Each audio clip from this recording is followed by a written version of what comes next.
Hi everyone, welcome back. Today I am going to show you 3 easy ways to turn off your Samsung Galaxy A56 or A36. Let's begin. First up, the classic method using the hardware buttons. Just find the volume down and side buttons on the right side of your phone. Press and hold them both at the same time. You will see the power off menu pop up where you can choose to power off or restart. Next, we'll use the quick settings.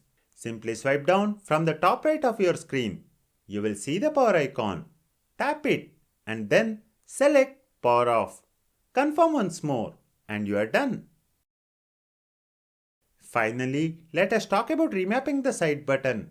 Swipe down and tap the power icon. In the power menu, go to side button settings. Now, under long press, choose power off menu. This will make it so that when you long press the side button, you will go straight to the power menu.